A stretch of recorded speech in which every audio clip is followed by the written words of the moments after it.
Suppose we lived forever. One practical problem? If everyone born never dies. In the early days of our country, there were only about 4 million people. And though we reported last year that the world's population grew by 100 million. And if people keep making babies, then Earth's population will rapidly outstrip the resources to support it. So the day we stop dying must also be the day we find another orb to accommodate our overproduction of air-breathing humans.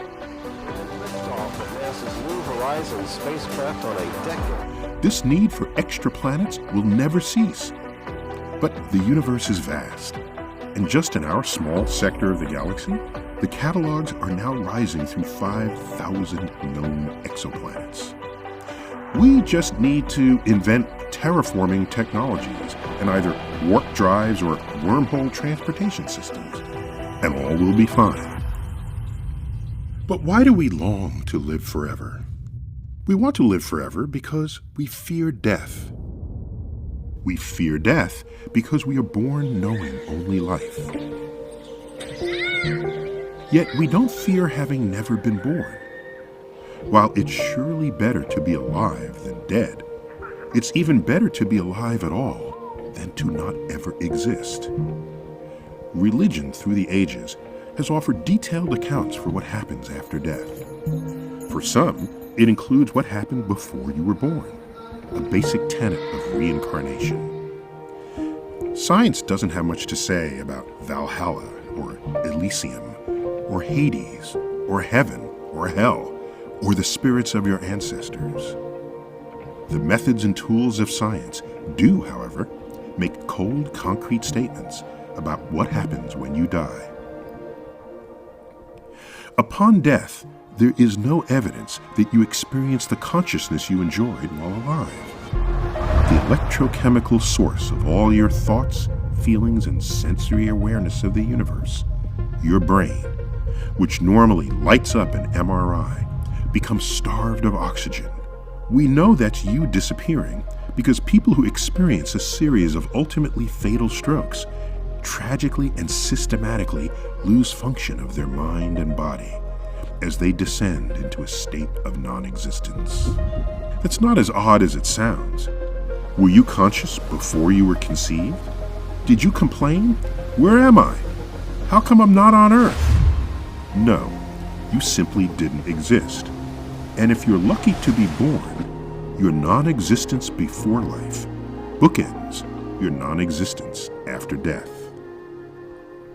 Consider that humans are typically conceived in the single most intimate act of human affection. We then gestate in utero for 9 months, suckle for another 12 months, and require continual care through our toddler years. Afterward, humans attend elementary school to learn reading, writing, and arithmetic. In middle school and high school, we also learn biology, chemistry, and maybe physics. We read works of literature. We learn history and the arts, might even play sports. Lifelong friendships germinate from these activities. We may also learn languages spoken by other humans around the world. We participate in all the seasonal rituals that we retain in modern society as a binding force that brings us together. Adulthood arrives. 21 years go by. At a speed of 30 kilometers per second, Earth completed 21 orbits around the Sun, a total of 20 billion kilometers through space.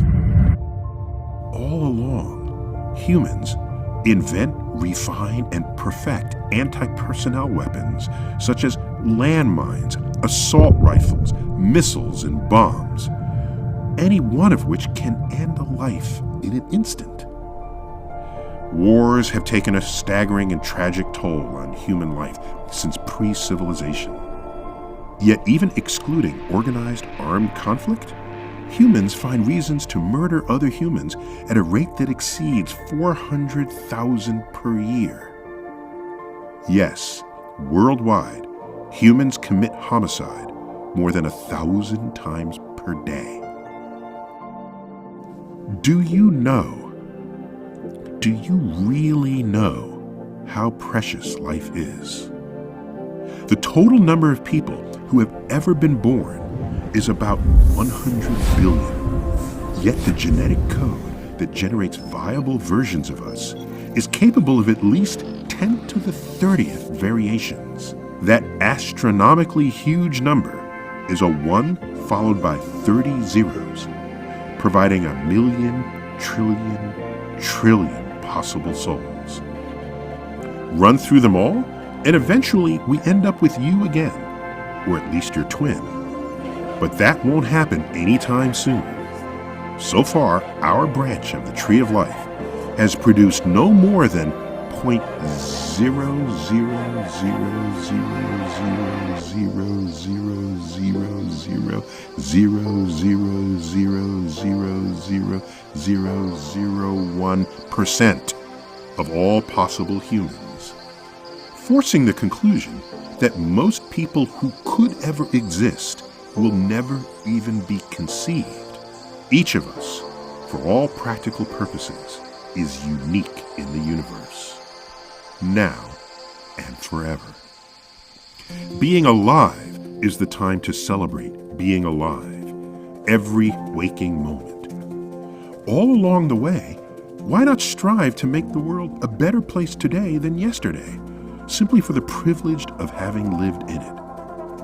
On my deathbed, I'd be sad to miss the clever inventions and discoveries that arise from our collective human ingenuity, presuming the systems that foster such advances remain intact. That's what fueled the exponential growth of science and technology in my lifetime. I'd further wonder whether civilization's arc of social progress will continue, with all its fits and starts, and thus reward any time traveler from the oppressed spectrum of humanity who chose to visit the future rather than the past. On the whole, I don't fear death. Instead, I fear a life where I could have accomplished more. An epitaph worthy of a tombstone comes from the 19th century educator Horace Mann. I beseech you to treasure up in your hearts these my parting words. Be ashamed to die until you have won some victory for humanity. Our primal urge to keep looking up is surely greater than our primal urge to keep killing one another. If so, then human curiosity and wonder, the twin chariots of cosmic discovery, will ensure that starry messages continue to arrive. These insights compel us, for our short time on Earth, to become better shepherds of our own civilization. Yes, life is better than death. Life is also better than having never been born. But each of us is alive against stupendous odds. We won the lottery only once. We get to invoke our faculties of reason to figure out how the world works. We also get to smell the flowers. We get to bask in divine sunsets and sunrises, and gaze deeply into the night skies they cradle. We get to live and ultimately die in this glorious universe.